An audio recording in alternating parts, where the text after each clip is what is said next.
Hello friends, এ হলো মিষ্টিদের বাড়ি। আর এই যে এটা হলো খাটিয়া, এর উপরে সবাই বসে গল্প করে। আর এটা মিষ্টিদের ওপরের দোতলা ঘর, এখানে মিষ্টি খুশি থাকে। আর এটা মিষ্টির মায়ের রান্নাঘর। ও বড় বৌমা, তুমি এখানে বসে আছো আর আমি তোমাকে সারা বাড়ি খুঁজছি, তো এখানে একা একা বসে কি করছো? হ্যাঁ মা, একটু ঘরে এলাম, প্রচণ্ড গরম লাগছে, তার জন্য একটু এসিটা চালিয়ে বসলাম। আর আপনার বড় ছেলেকে ফোন করছি, কখন থেকে ফোনটা ধরছেই না। সে কী গো বড় বৌমা, শুনে তো আমারই চিন্তা হচ্ছে। তা তুমি বাইরে আসো, আমি একটু বাইরে গিয়ে বসি। বাবা, বাইরেটা পুরো ফাঁকা, সব যে যার ঘরে সারাক্ষণ টিভি দেখতে ব্যস্ত, ফোন দেখতে ব্যস্ত। এই ছেলে বৌমাগুলো নিয়ে আমি আর পারি না। মা, কী হয়েছে? বড় বৌদিকে বলে এলে যে আমি একটু ডাকছি, বৌদির সাথে একটু কথা ছিল। হ্যাঁ হ্যাঁ, বলে এলাম তো, এক্ষুনি আসছে বড় বৌমা বলল।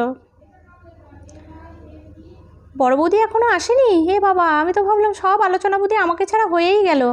না না না রে ছোটো, তোকে ছাড়া কিচ্ছু আলোচনা হয়নি, এই তো আমি এসছি। বল এবার কী ব্যাপার, এত ডাকাডাকি কেন, কী হয়েছেটা কি? আরে আরে বড় বৌদি, ভাবছি অনেক দিন ধরে কোথাও ঘুরতে যাওয়া হয় না, তাই একটু ঘুরতে যাব।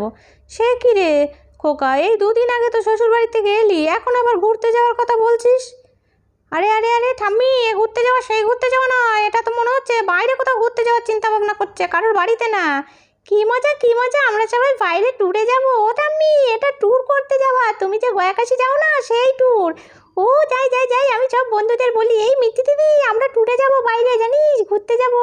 কী মজা কী মজা, চল তো জেম্মাকে জিজ্ঞাসা করি কোথায় ঘুরতে নিয়ে যাবে। ও মামা, কোথায় ঘুরতে যাবো এবার, বলো না কোথায় ঘুরতে যাবো। বলো, আবার তো বরফের দেশে গেছিলাম, এবার কোথায় যাবো, কোন দেশে? আরে আরে পাগল, এখনও তো ঠিকই হয়নি কোথায় ঘুরতে যাব, ঠিক হোক তারপরে তো। ও ঠিক আছে ঠিক আছে, এই চল আমরা আমাদের বান্ধবীদের বলি। মা মা, এবার আমি কিন্তু আমার র্যাকেট নিয়ে যাব। হ্যাঁ, কোনোবার তুমি নিয়ে যেতে দাও না, এখন কিন্তু আমি একটু বড় হয়েছি। আরে বেশ বেশ, চুপ কর তো, যেখানেই যাবে শুধু র্যাকেট আর র্যাকেট। দাদা, তাহলে এতগুলো লোক যাবে, ছোট গাড়ি করলে আলাদা আলাদা গাড়িতে গিয়ে একদম মজা নেই, জানো তো। তার থেকে ভাবছি একটা ছোট লাক্সারি বাস করলে কেমন হয়।